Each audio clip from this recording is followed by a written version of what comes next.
Hey everybody, welcome back to the Matt Paulson Presents YouTube channel. Here with Lacey Clune from MarketBeat. She's our digital marketing specialist and also the original host of our YouTube channel. So we're going to answer some kind of life and financial advice questions that came from Twitter or X today. And then we're going to stick these on YouTube, which I guess you may now be watching, and then we're going to clip them out too and make some clips just for fun and see if you guys like these. And if you do, we can do more and we'll see how it goes. So. Lacey, do you want to start with the first question? I feel like these are some fun questions. To start, if you weren't running MarketBeat, what would you be doing right now? I think if MarketBeat disappeared overnight and I had to keep busy, I would probably spend more time doing the venture capital stuff. If it was really just like you're not allowed to do anything professional anymore, I would just go work at my friend Mitch's coffee shop and make coffee all day. I think that'd be a lot of fun. You are pretty good at making lattes, but I hope that MarketBeat does not close overnight. Yeah, that would be bad because your daughter kind of needs to eat. Yeah, she does. Yes. Thank you for feeding my daughter. Yes. Where did the tenacity come from that helped you kind of grind through your tough years? Where I really kind of felt it was in college, like in the dorm. Like I would write blog posts while my friends were my dorm mates were playing Halo 2 on screens, like their TVs on the network. Like they were playing games well, if I don't work now, I'm not going to be able to pay tuition next semester and I can't come back. So that's probably where it was the hardest, when everyone else was having fun and I was just kind of grinding it out. So that was kind of tough. I don't know.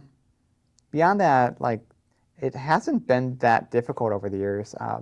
It's kind of helped that MarketBeat's success has really stair-stepped over the years. I mean, 2014 was my first $1 million year, and that had been after going full-time, I think 2 years earlier.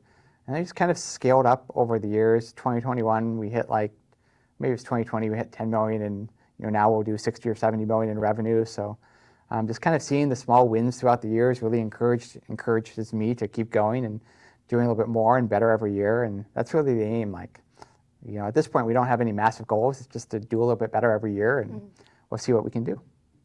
So one of the things I admire you for, Matt, is that you are good at saying no to things that, your schedule obviously fills up so fast, but at the same time with that, you truly do show up for the people that you care about and the organizations that you care about.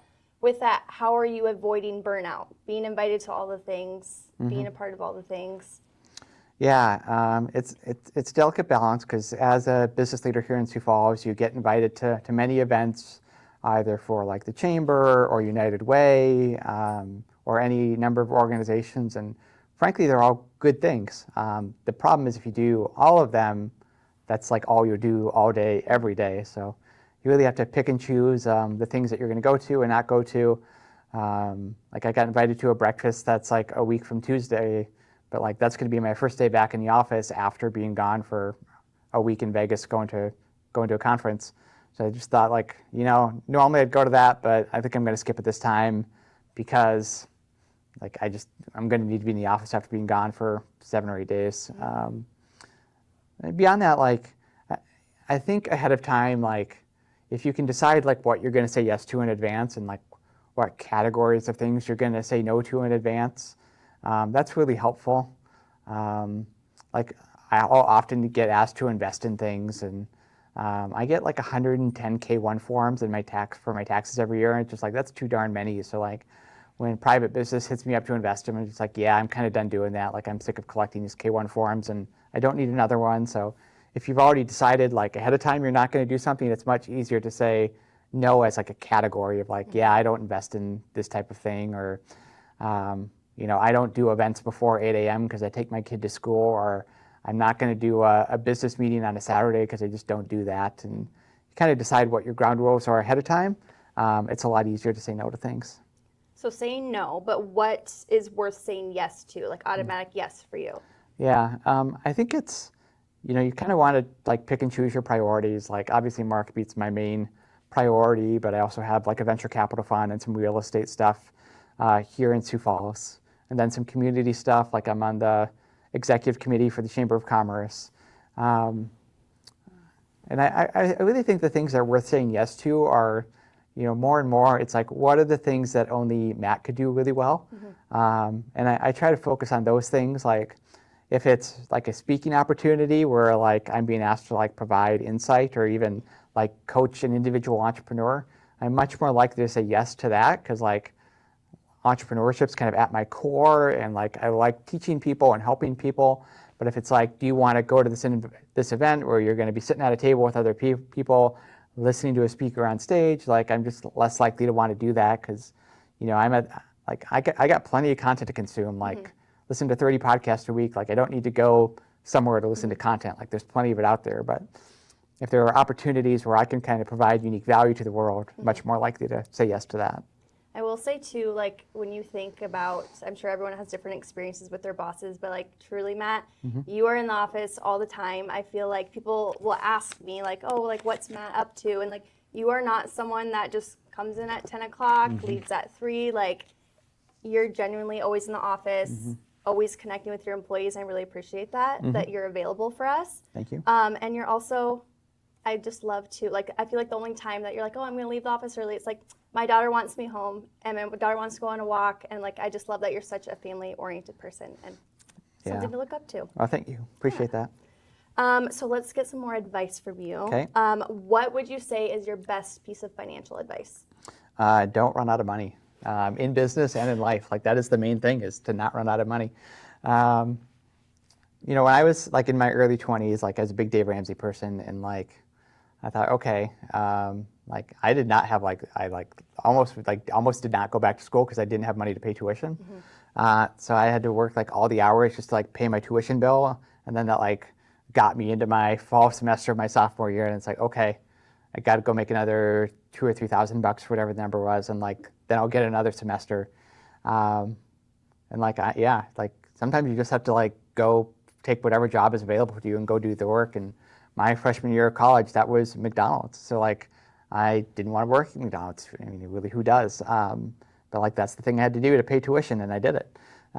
Then sophomore year, I got a slightly better job. I got a job as a tech fellow at the university doing IT work for the college, and like did that, made enough money, and just kind of like know what's coming up, and like if you do what you got to do to get the money to take care of that, and that's the key to stay in the game, is to make know what's coming up in terms of expenses, and then like figure out where's that money going to come from. And like even today, like a year from now, my plane has to get redone, or the engines have to get redone. That's like a multi-million-dollar expense. I'm going to have to pay for that. So I got to figure out where's that money going to come from. And like, that's just life. So you say make sure you don't run out of money, but you are also famous for saying it's worth it to spend money on the latte, and that's not what's going to save you money. Correct. You still 100%. Like, the small expenses like are not what kills you. It's like buying a brand new car when you can't afford to, or buying a house that you can't afford. A lot of us focus on being like penny wise, of like, I'm gonna make food at home and not go to the restaurant because it's cheaper that way. Like, the key is to get the big decisions right, like your car, your house, any major purchases that you make, and then like the smaller stuff, they tend to be more rounding errors and they don't matter quite as much. So for someone that does have some extra spending money, and I mean, regardless of lifestyle or tax bracket, but what do you think is something that's worth spending the extra money on, aside from the latte? I think the best things in life are like cost less than $100. A good meal, obviously good coffee, like opportunities to spend time with people you care about, like taking Addie to the zoo or the reptile zoo or the butterfly house. Like, those are not expensive things to do, but it's time with family, time with your kids, and what can you spend money on to spend time with people you love? Like, that is what's worth it. In terms of like big extra expenses that are like worth money, like a Tesla with full self-driving is the best thing you could ever spend money on. Like, I can press a button at my house, 17 minutes later I'm at work, I haven't touched the steering wheel once, I can listen to a podcast, kind of do whatever. Like, that is the best car out there. And like, when my kids are old enough to drive, he'll drive my Tesla, I will go buy another Tesla because I am ruined for all other vehicles. You are a big Tesla promoter these days. Yes.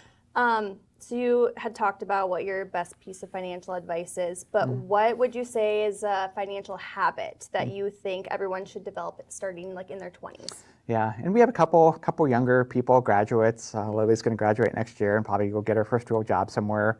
We have Savannah who just graduated, and she said, "What advice do you have for me? I just graduated. What do I do?"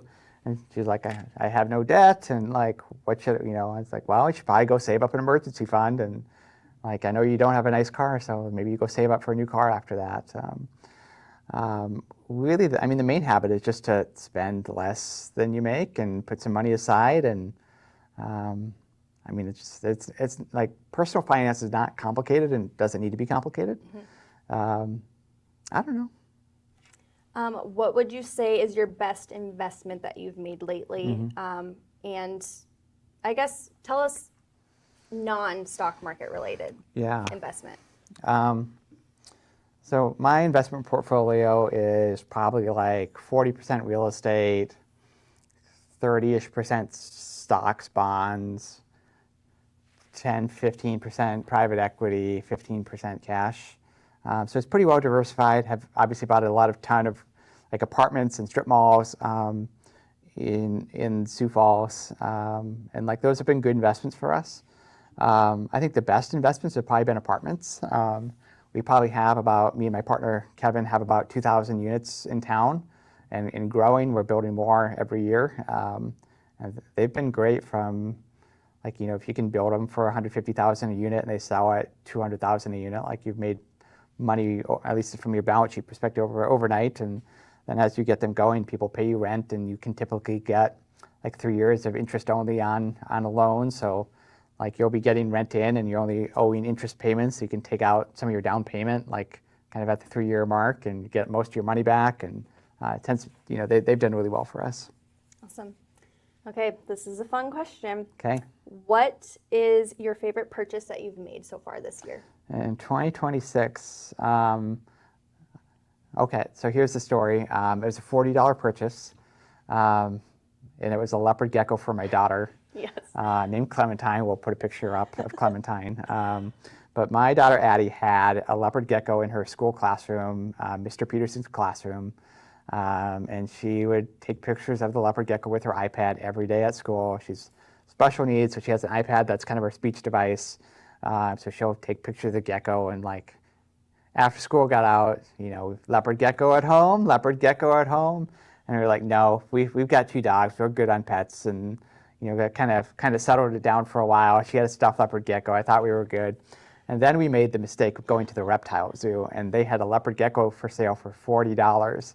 And I resisted the urge that day, but then that night, Addie came out of her room with $40 from her piggy bank and said, "Daddy, go buy a leopard gecko for $40," and handed me $40. I'm like, and it's like, okay, I guess we're getting a leopard gecko. So then when she was gone over the 4th of July at Grandma's house for a few days, Dad went to the reptile zoo, bought the leopard gecko, went and got the tank, went and asked ChatGPT, how do you take care of a leopard gecko, because who knows how to do that, and went and bought some crickets to feed the leopard gecko, and now we have a leopard gecko, and it is bringing a lot of joy to my family. I love it. I think that's it for this video. If you liked it, if you liked the question, this format of questions, different topics on YouTube, either as like a long-form video or shorts, definitely let me know in the comments, leave some feedback, subscribe to the channel. We'll go from there.